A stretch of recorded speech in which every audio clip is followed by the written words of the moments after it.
Büyük mü? Yok, gene 250 gram vardır. 250 gram vardır. Acayip. Dalga geçme. Geliyor mu?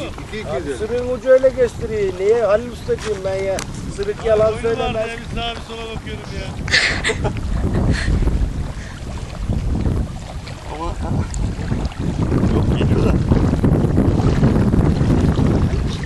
Sırığın ucu öyle gösteriyor. Yanlış anlama yani. Ben sizin moralinizi ayar cıvatalarını oynamak istemem.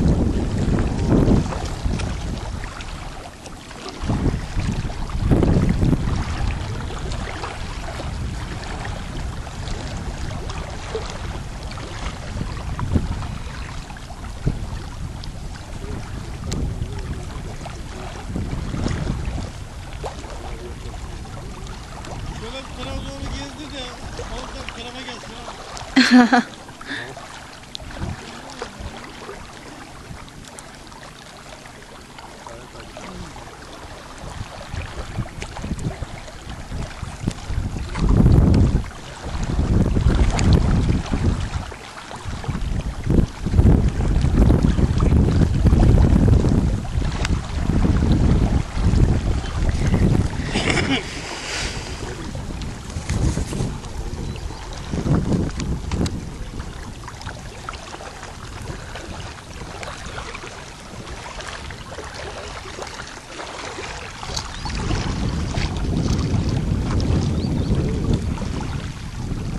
Kapatmaya başladı.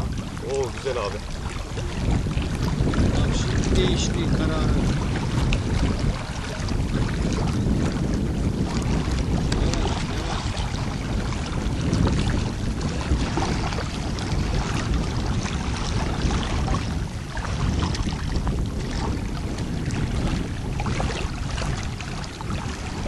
Oo, büyük biraz.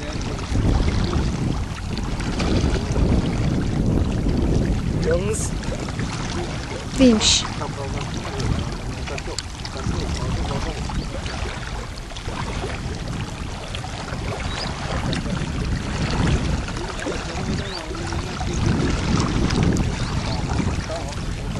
Yalnız fena bir yerden takılmış gibi geldi bana.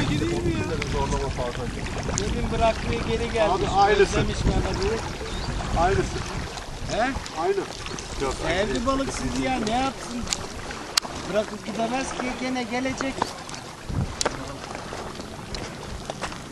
Bak değil aynı. Farklı bu. Yok aynı Seyhan ben gördüm onun da kuyruğu. Bak kuyruğundan tanıdım ben. Tamam. Bayağı bizim gibi şey ya.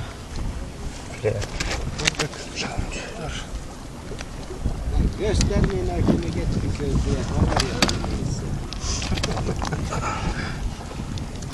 Yalçın kadar yok mu?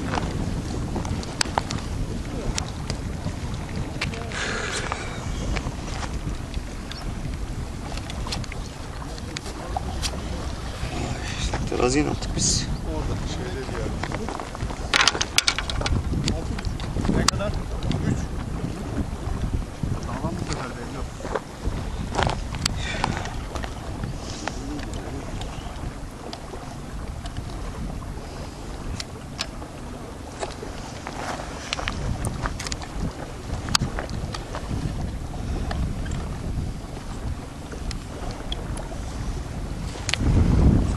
Bir 400 var mı?